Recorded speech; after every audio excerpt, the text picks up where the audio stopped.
નમસ્કાર, અમારી news channel news for Kathiawad ને લાઈક કરો, શેર કરો અને સબસ્ક્રાઇબ કરો.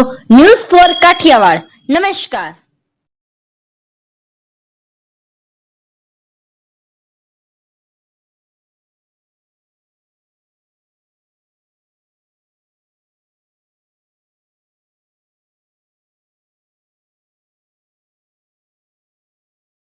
જૂનાગઢમાં મેડિકલ કોલેજના વિદ્યાર્થીઓએ ફી વધારો પાછો ખેંચવા માટે થઈ કલેક્ટર અને સ્થાનિક ધારાસભ્યને આવેદનપત્ર પાઠવી રજૂઆત કરી.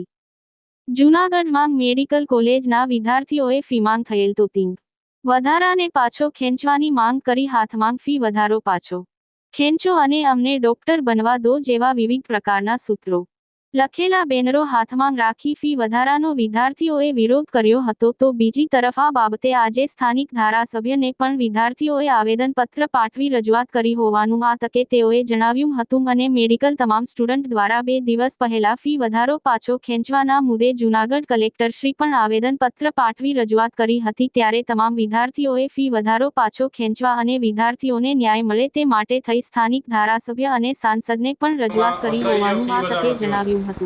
જે સરકારી કોટામાં 3,30,000 હતી એના 5,50,000 અને જે મેનેજમેન્ટ કોટાની 9 લાખમાંથી 17 લાખ ફી કરી નાખવામાં આવી છે, જે કોઈ પણ મધ્યમ વર્ગને કોઈ રીતે પોસાય એમ નથી.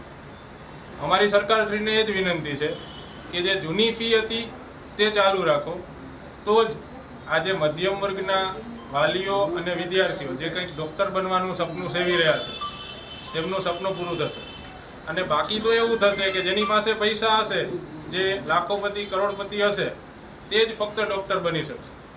અમે આની પહેલાં સંસદ સભ્યશ્રી અને કલેક્ટરશ્રીને પણ આવેદન આપેલું અને આજે જ સંસદ સભ્યશ્રીનો પોઝિટિવ રિપ્લાય એમના લેટર દ્વારા આવી ગયો છે. ધારાસભ્યશ્રીનો પણ જે રિપ્લાય છે તે ખૂબ પોઝિટિવ છે.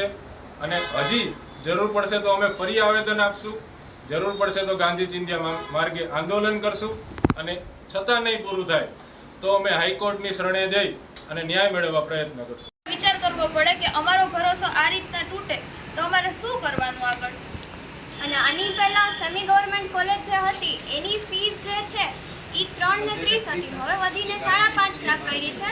અને પ્રાઇવેટ કોલેજની મેક્સિમમ ફીસ જે છે એ છે 14 લાખ. એ સેમી ગવર્મેન્ટના એમક્યુની છે 17 લાખ. તો પ્રાઇવેટ કોલેજની આગળ સેમી ગવર્મેન્ટ કોલેજ છે, તો હવે અમે ક્યાં જઈએ? અમારા સપના તો અધૂરા જ રહેશે ને.